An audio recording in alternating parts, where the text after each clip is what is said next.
Telugu మ్యాట్రిమోనీకి thanks చెప్పాలి. 26 ఏళ్ల క్రితం ఇదే తెలుగు మ్యాట్రిమోనీ ద్వారానే వేళమ్మకి పెళ్లి చేశాం. పెళ్ళంటేనే తెలుగు మ్యాట్రిమోనీనే. అమర్నాథ్ గారు, మీకు కూడా హిప్నాటిజం వచ్చా? ఆ పార్టీ నాయకులు కిరణ్ గారికి మొట్టమొదటిసారిగా వారికి అభినందనలు చెప్తున్నాను, ఎందుకంటే యూడిఎఫ్ కేరళలో గెలిచింది. సో ఇక్కడ పాయింట్ ఏంటంటే 2 సార్లు చెప్పాలి, 3 సార్లు చెప్పాలా? ఇప్పుడు ఎక్కడైనా ప్రో గవర్నెన్స్, యాంటీ గవర్నెన్స్, అంటే యాంటీ ఇన్కంబెన్సీ, ప్రో ఇన్కంబెన్సీ రెండు ఉంటాయండి రాజకీయాలలో, రైట్? వాళ్ళకు అధికారం ఎప్పుడైతే వస్తే దాన్ని మిస్యూజ్ చేయకుండా సరైన అంటే సుపరిపాలనను ప్రతి డోర్ స్టెప్కు అందించడంలో భారతీయ జనతా పార్టీ ఈ 25 సంవత్సరాలుగా, అంటే 1998 నుంచి వాజ్పేయి గారు ఎప్పుడైతే ఫస్ట్ టైం ప్రధానమంత్రి అయినారో ఈ దేశంలో సుపరిపాలన అనే అసలు ఎట్లా ఉంటుంది సుపరిపాలన అనేది ఫస్ట్ టైం చూపించిన ఆ రుచిని మోడీ గారు అనేక రేట్లు పెంచి దాన్ని మల్టీ లెవెల్కు తీసుకెళ్ళి యాంప్లిఫై చేసి ఈరోజు ఎవ్రీథింగ్ ఈజ్ డెలివర్డ్. మీకు ఈరోజు సపోజ్ ఇక్కడ ఎయిర్పోర్ట్ కడతాము అని చెప్పామనుకోండి, అది డెలివరీ చేస్తున్నారు. అంటే అదే గవర్నమెంట్ 5 సంవత్సరాలలోనే ఆ శంకుస్థాపన అవుతున్నది, ఇనాగ్రేషన్ అవుతున్నది. ఇది ప్రజలు చూస్తున్నారు సార్. ఇప్పుడు వాళ్ళని ఎవరు చేయొద్దన్నారు? ఇప్పుడు రేవంత్ రెడ్డి గారు ఛాన్స్ ఇచ్చారు, ఫ్యూచర్ సిటీ కడతా అన్నారు, కట్టుమనండి. ఎవరన్నా అడ్డుపుల్ల వేస్తున్నారా, లేకుంటే గోడలు అడ్డు పెడుతున్నారా, లేకుంటే వారిని అరెస్ట్ చేశారా? ఏం చేస్తున్నారు? మీరు శంకుస్థాపన చేసిన యంగ్ ఇండియా స్కూల్స్ అని మీరే పూర్తి చేయండి. మీరు శంకుస్థాపన చేసిన ఎస్సీ ఎస్టీ గురుకులాలు మీరు పూర్తి చేయండి. మీరు శంకుస్థాపన చేసిన ప్రతి ప్రాజెక్టు మీరు కంప్లీట్ చేయండి కదా. మేము చేశాం కావచ్చే కదా. ఇప్పుడు అస్సాంలో మేము లాంగెస్ట్ బ్రిడ్జ్ కడతామని చెప్పాము, కట్టి చూపించాం బ్రహ్మపుత్ర మీద. మేము అస్సాంలో ఈరోజు యువకులందరికీ స్కాలర్షిప్స్ ఇస్తామని చెప్పాము, ఇచ్చి చూపించాం. ఈరోజు మహిళలకు 20,000 రూపాయలు ఒక సీడ్ ఫండ్ లెక్క ఇవ్వాలని అనుకున్నాము, చెప్పాము, ఇచ్చి చూపించాం. సో సరైన పరిపాలన బీజేపీ చేస్తుందా, సుపరిపాలన బీజేపీ చేస్తుందా, కాంగ్రెస్ చేస్తుందా, ప్రజలు కంపేర్ చేసుకుంటున్నారు. అంతే, ఎవరైనా సార్, ఏ పార్టీ అయినా, ఇప్పుడు కాంగ్రెస్ బీజేపీ ఒకటే కాదు, ఏ పార్టీ అయినా సరే మీరు సుపరిపాలన అందించాలి, అవినీతి రహిత పాలన. ఆ విషయాన్ని అంగీకరించారు కొంత. నేను కూడా గురించి చెప్పారు, నేను ఆ మాట చెప్తాను, సిబిఐ గురించి చెప్పారు, ఈడీ గురించి చెప్పారు. వస్తున్నా సార్, ఎస్ఐఆర్ గురించి give me 2 minutes.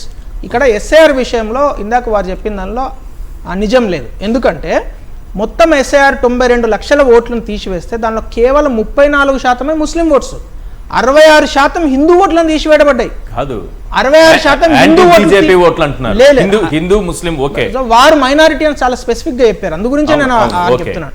So 34 double ఓట్లు ఉన్నాయి, చనిపోయిన వాళ్ళ 34% మాత్రమే. ఒక 30-40 ఇటు పోయినా 50 నుంచి 60 లక్షలు బీజేపీకి వ్యతిరేకంగా పడే ఓట్లు. ఎట్లా తెలుస్తుంది ఈశ్వర్ గారు? ఇది బీజేపీ సార్. ఈ రోజు నేను మీకు చెప్తాను, అంటే ఎవరైతే కష్టపడ్డ కార్యకర్తలు, ఎవరైతే నిజంగా గ్రౌండ్ లో వెళ్ళి ఇంటింటికి వెళ్ళి మాట్లాడి వాళ్ళని కన్విన్స్ చేసిన కార్యకర్తల యొక్క కష్టాన్ని మనం రైట్ ఆఫ్ చేయలేం. ఏదో హిందుత్వాన్ని లేకుంటే పోలరైజేషన్ ఇట్లాంటి చాలా బ్రాడ్, అంటే మనం ఓవర్ సింప్లిఫికేషన్ అంటాం కదా, అట్లా ఓవర్ సింప్లిఫై చేయొద్దు.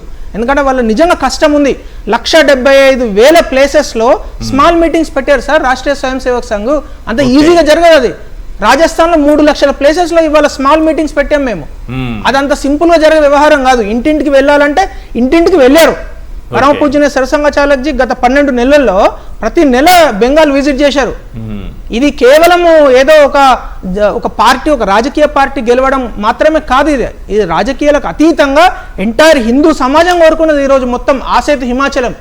ఎస్, బెంగాల్లో, ఎందుకంటే బంగ్లాదేశ్లో చూసాం మనం. కేవలం ఒక 6 నెలలు 7 నెలలు మహమ్మద్ యూసుఫ్ ఉన్నందుకే ఎంత దారుణమైన ఆకృత్యాలు జరిగే హిందువుల మీద చూసి, అరే ఇది రేపు రాబోయే రోజులు అభిషేక్ బెనర్జీ ఏం మాట్లాడుతున్నారు, 4th row తర్వాత నా సంగతి చూస్తారు మీరు డైమండ్ హార్బర్లో అని చెప్తాడా? ఎంత ధైర్యం ఉండాలి సార్ వానికి? ఎంత ధైర్యం ఉంటే ప్రజాస్వామ్య దేశంలో డాక్టర్ భీమ్రావ్ రామ్జీ అంబేద్కర్ గారు ఇచ్చిన రాజ్యాంగం ఉండగా ఎవరి అయ్యే జాగిరి సార్ అది? నేను నా ఇష్టం ఉన్నట్టు చేస్తా అంటే ప్రజలు అక్కడ అందరూ బాధపడుతున్నారు సార్. ఇక్కడ హిందువులు ముస్లిమ్సే కాదు, ఈవెన్ ముస్లిమ్స్ కూడా బాధపడుతున్నారు. కేవలం ఒక మాఫియా, కేవలం ఒక గూండాల చేతిలో మీరు మొత్తం రాజ్యాన్ని తీసుకొచ్చి పెడితే ఏం జరుగుతుందనేది బెంగాల్ ఒక క్లాసిక్ కేస్ స్టడీ. ఈ పార్టీ ఆ పార్టీ కాదు, రాజకీయాలకు అతీతంగా ఈరోజు ఎంటైర్ భారత సమాజం, భారత్ మాతాకి జై అనే ప్రతి వ్యక్తి కోరుకున్న విషయం ఏంటంటే, ఎస్ 100% బెంగాల్లో వాళ్ళు ఓడిపోవాలి టీఎంసీ. అదే ఈరోజు ఆ రిజల్ట్ రూపంలో కనబడుతున్నది. భయపడకుండా ఎన్ని భయభ్రాంతులకు లోన్ చేశారు సార్. మొన్నటిగా ఆ జహంగీర్ ఫాల్తా అనే ప్లేస్లో మీకు ఒక చిన్న విషయం చెప్పి ముగిస్తాను. ఫాల్తా అనే ప్లేస్లో సిట్టింగ్ ఎమ్మెల్యే ఎవరు సార్? ఒక హిందూ, రైట్? హిందూని కాదని జహంగీర్ గానే ఒక రౌడీకి ఇచ్చారు. ఆ రౌడీ ఆ ఊర్లో ఉన్న మొత్తం మందిని భయభ్రాంతులకు లోన్ చేశారు. ఆ మహిళలు మాట్లాడుతుంటే ఏడుపు మనకే ఎంతో కళ్ళనీళ్ళు వస్తాయి. అట్లాంటి పరిస్థితులలో వాడు ఏం మాట్లాడతాడు అభిషేక్ బెనర్జీ? మే 4th తర్వాత మీ సంగతి చూపిస్తా అంటాడా? ఒక ఎంపీ మాట్లాడాల్సిన మాటనా సార్ ఆయన? ఆయన ఢిల్లీ వచ్చేమో పార్లమెంట్ లో సూక్తులు మాట్లాడతాడు. అక్కడ వాళ్ళ ఓన్ ప్లేస్కి వెళ్ళి, ఇది సోషల్ మీడియా జమానా సార్, అక్కడెక్కడో ఒక మాట మాట్లాడితే మన అందరి ఫోన్లలోకి ఒక సెకండ్లో వచ్చేస్తుంది. అట్లాంటి జమానాలో నేను ఇష్టం ఉన్నట్టు చేస్తా, ఇష్టం ఉన్నట్టు నా అంటే గూండా రాజ్యాన్ని తీసుకొస్తా అంటే ఊరుకునే ప్రసక్తి లేదు. ఇది ప్రజాస్వామ్య దేశం, దీని ఒక రాజ్యాంగం ఉంది. అది ఏ పార్టీకైనా అమలు చేయాల్సిందే. అమలు చేయకుండా ప్రజలు కూకటి వేలతో తీసి ఇట్లా పడేస్తారు. ఇక్కడ కనబడుతున్నది అది. రైట్. అంటే సార్ చెప్పిన దాంట్లో ఒక 2 పాయింట్స్ ఉన్నాయండి. అంటే బీజేపీ వాళ్ళ ఆర్గనైజేషన్, వాళ్ళు పనిచేసే విధానం ఎంత చాలా స్ట్రాంగ్గా ఉంటుంది అది. అంటే నేను కూడా ఒక స్టూడెంట్ ఆర్గనైజేషన్లో పనిచేశాను కాబట్టి నాకు తెలుసు. అంటే ప్రతి ఇంటికి ఎట్లా వెళ్తారు, ప్రతి అంటే వాళ్ళకి ఇచ్చిన ఇది అంటే కాంగ్రెస్ పార్టీ లాగానో ఇంకో పార్టీ లాగానో ఉండదు వాళ్ళ వ్యవస్థ. చాలా కమిటెడ్ క్యాడర్ ఉంటారు, ఇలా డెడికేటెడ్ క్యాడర్ ఉంటారు. సో వాళ్ళకి మీరు పిలవాల్సిన అవసరం లేదు. ఈరోజు ఈ ప్రోగ్రామ్ చెప్తే చాలు వచ్చేస్తారు. సో వాళ్ళు ప్రతి ఇంటిని టచ్ చేస్తారు అండ్ చాలా సిన్సియర్గా ట్రై చేస్తారు. ఇది మీరు నచ్చినా నచ్చకపోయినా మీ ఇంటికి వెళ్తారు, వాళ్ళ పార్టీ విధానం చెప్తారు. మోడీ గారు కూడా సరే ప్రధానిగా ఆయన ప్రచారం చేయించలేదనేది కొన్ని సందర్భాల్లో కొన్ని ఆయన పైన విమర్శలున్నా, గ్రౌండ్లోకి వెళ్ళిపోతూనే ఉంటారు, అనేక సభలు పెడుతూనే ఉంటారు, ఎక్కడ వెనకడగనేది ఉండదు. మోడీ గారు కానీ అమిత్ షా కానీ వీళ్ళని చూసినప్పుడు అంటే ఆ కమిట్మెంట్ మీకు మిగతా రాజకీయ పార్టీ కార్యకర్తల్లో కనిపించదు మీకు, చాలా తక్కువ. అంటే కాంగ్రెస్ కూడా చాలా స్ట్రాంగ్ క్యాడర్ బేస్ పార్టీ, వాళ్ళకు కూడా. అలాగే మీకు సిపిఐ లాంటి వాళ్ళు క్యాడర్ బేస్ పార్టీ, కానీ ఇంత కమిటెడ్ క్యాడర్ మీకు బీజేపీలో ఉన్నట్టు, ప్లస్ వాళ్ళకున్న అనుబంధ సంఘాలు ఏబీపీ కావచ్చు, లేకపోతే ఆర్ఎస్ఎస్లో ఇంకా చాలా శాఖలు ఉంటాయి. వాళ్ళు చేసిన కమిట్మెంట్ డెఫినెట్గా రిఫ్లెక్ట్ అవుతుంది. ఇప్పుడు బెంగాల్లో నిజంగా గ్రౌండ్ లెవెల్లో వాళ్ళు చేసిన విధానము, మనం ఇక్కడి నుంచి పోయిన వాళ్ళు నాకు చాలామంది తెలుసు. దాదాపు ఒక 6 months నుంచి తెలంగాణ నుంచి పోయి అక్కడ పనిచేస్తున్న వాళ్ళు మనకు పర్సనల్గా చాలామంది తెలుసు. సో అట్లా ప్రతి రాష్ట్రం నుంచి ఎలక్షన్స్ ఉంటే పోతారు, చాలా కమిటెడ్గా నుంచి మొదలు పెట్టింది కదా బీజేపీ. జీరో నుంచి, అంతే కదా, జీరో నుంచి కాంగ్రెస్ పార్టీ ఎందుకు ఆ విధంగా పుంజుకోలేకపోతుంది? అంటే ఆ కమిట్మెంట్ ఒకటి. ఇప్పుడు వాళ్ళకు ఒక అజెండా ఉందండి. బీజేపీకి హిందుత్వ రాష్ట్రీయవాదం అని ఒక అజెండా ఉంది. కాంగ్రెస్ అజెండా కొంచెం డిఫరెంట్గా, అంటే కాంగ్రెస్ అజెండా మీకు 70s 80s వరకు ఈ దేశం 90s వరకు కూడా యాక్సెప్ట్ చేసింది. సెక్యులరిజం, అందరూ కలిసి ఉండాలి, లేకపోతే హిందువులను కొంచెం తక్కువ చేసి చూసినా కూడా పెద్దగా ఆ ప్రభుత్వాలు కానీ ఆ పార్టీలు కానీ కొద్దిగా స్పందించకపోయాడు. కానీ బీజేపీ వచ్చిన తర్వాత మీకు చాలా మారిపోయింది అది. సో కాంగ్రెస్ పార్టీ కూడా తన స్ట్రాటజీస్, పొలిటికల్ స్ట్రాటజీస్ డెఫినెట్గా చేంజ్ చేసుకోవాలి. అంటే వాళ్ళు ఎస్ఐఆర్ వల్ల చాలా నష్టపోతున్నాయి మిగతా పార్టీలు అనేటటువంటి వాదన ఉంది. ఎట్లా చూడాలి ఇది? అంటే ఎస్ఐఆర్ అందులో ఉన్న నిజం కూడా ఉంది. అంటే చాలా డూప్లికేషన్ ఆఫ్ ఓటర్స్ ఇండియాలో చాలా ఉందండి. Particularly states like Bihar, Uttar Pradesh, Bengal నుంచి మైగ్రేషన్ చాలా ఉంటుంది. సో వాళ్ళందరూ వేరే రాష్ట్రాల్లో ఉంటారు, అక్కడ ఓటర్స్ ఉంటారు, మిగతా అక్కడో ఓటర్స్ ఉంటారు. జాతీయ భద్రత తీసుకొచ్చి ప్రాంతీయ పార్టీల పైన రుద్ది దాన్ని మాట్లాడడం కూడా కరెక్టేనా? ఎందుకంటే జాతీయ భద్రత అనేది కేంద్రానికి సంబంధించింది కదా, కేంద్రమే కదా చూసుకోవాలి. మేము వస్తేనే ఇక్కడ అధికారంలో ఉంటుంది, అంటే జాతీయ భద్రత ఉంటుంది అన్నట్టుగా మాట్లాడండి. మీకు ఒకటి ఎస్ఐఆర్ మీకు ఏవైతే బార్డర్ స్టేట్స్ ఉంటాయో అక్కడ ప్రభావితం చేసినంతగా మిగతా రాష్ట్రాల్లో ప్రభావితం చేయకపోవచ్చు. ఎందుకంటే డెఫినెట్గా మనం చూసినాము బంగ్లాదేశ్లో ఏ రాష్ట్రం తీసుకున్నా కేంద్రాందే కదా బాధ్యత నివారించడం అనేది. డెఫినెట్గా బాధ్యత కేంద్రాందే. కేంద్రం అధికారంలో లేకపోతే ఆ రాష్ట్రాల్లో అధికారంలో లేదని వాళ్ళు ఏమంటున్నారు, రాష్ట్ర ప్రభుత్వాలు చేయట్లేదు, మమ్మల్ని చేయనిస్తలేని అంటున్నారు కదా.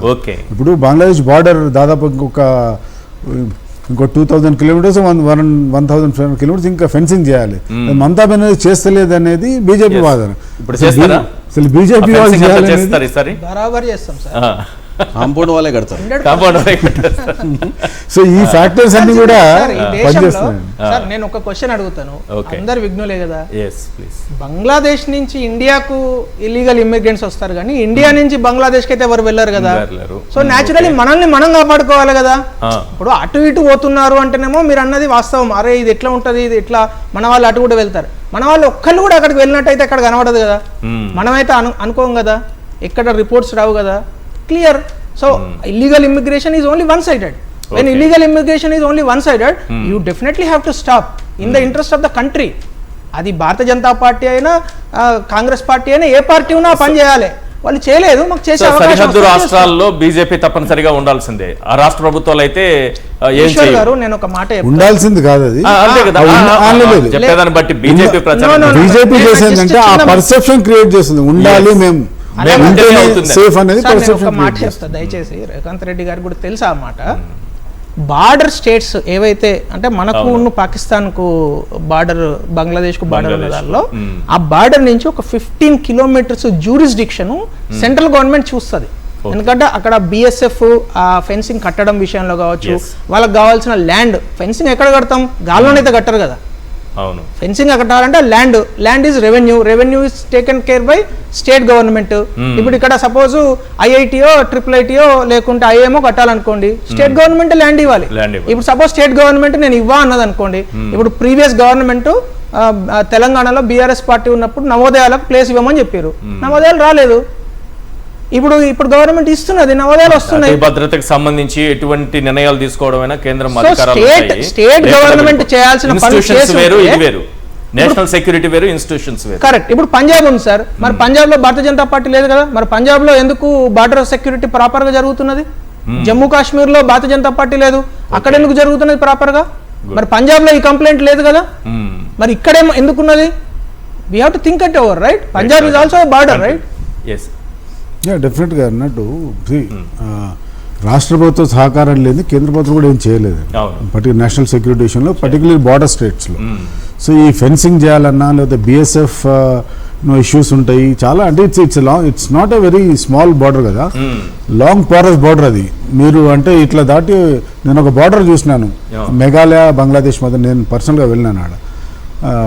డోల్ ప్లేస్ ఉంటుంది, బార్డర్ ఎట్లా ఉంటుంది తెలుసా మీకు? చిన్న రాళ్ళు పెడతాడు వాడు, ఇంతే రాళ్ళు ఇట్లా పెట్టి అక్కడ వాళ్ళు కలిసి మనం ఇక్కడ ఉంటాము, బిఎస్ఎఫ్ వాళ్ళు ఉంటారు, పోకండి అంటారు, అక్కడ వాళ్ళు వచ్చి మనకు అమ్ముతుంటారు, మన వాళ్ళు పోతుంటారు. సో బార్డర్ ఈజ్ అటువంటి బార్డర్స్ ఎట్లా సెక్యూర్ చేయాలనేది it's very important thing. I think national సెక్యూరిటీలో అందరూ బీజేపీతోనే అగ్రి అవుతారు ఆ విషయంలో. కానీ బీజేపీ ఏంటంటే దీన్ని ఒక పర్సెప్షన్ క్రియేట్ చేసి మిగతా రాష్ట్రాలు, మిగతా ప్రభుత్వాలు చేయవు, మిగతా పార్టీలు చేయవు, మేమే చేస్తాము అని, దానికి మిగతా పార్టీల వాళ్ళ యొక్క రియాక్షన్ కూడా అట్లాగే ఉంటుంది. ఎంతసేపు నెగటివ్ రియాక్షనే ఉంటుంది. బీజేపీ గవర్నమెంట్ చేస్తామంటే మీరు చేయొద్దు, మీరు ఆయనలో యాంటీ ముస్లిం అనో లేకపోతే ఇంకేదనో యాంటీ అది క్రియేట్ చేస్తారు. That always works out to the advantage of BJP. North ఇండియాలో డెఫినెట్ చాలా చూస్తున్నాం, ఇది సౌత్ ఇండియాలో కూడా మెల్లమెల్లగా వస్తుంది. And BJP is definitely going to be get strengthened. South లో డెఫినెట్ ఇప్పుడు చూస్తున్నాం మనం. అంటే తమిళనాడులో డిఎంకే తెలంగాణ మీద నెక్స్ట్ యాంటీ సనాతన స్టేట్మెంట్స్ ఏదైతే డిఎంకే స్టాలిన్ ఉదయనిధి స్టాలిన్ ఇచ్చినాడు, that really you know anger lot of people, lot of section. మీరు అంటే మీ ఐడియాలజీ చెప్పుకోవచ్చు, కానీ హిందూ సమాజాన్ని హిందూయిజం తిట్టడం అనేది ఒక ఇప్పుడు ఈ ఏజ్లో మనం మేబీ ఒక 20 years బ్యాక్ పీపుల్ కూడా యాక్సెప్టెడ్. బట్ బీజేపీ చొచ్చుకొని పోయినాక, వాళ్ళు స్ట్రెంథన్ అయినాక, వాళ్ళు విస్తరించిపోయినాక ఇటువంటి స్టేట్మెంట్స్ వస్తే వాళ్ళ రియాక్షన్ చాలా స్ట్రాంగ్గా ఉంటుంది. సో దాని ఇంపాక్ట్ మళ్ళీ ప్రజల ఓటింగ్ విధానం మీద డెఫినెట్గా పడుతుంది.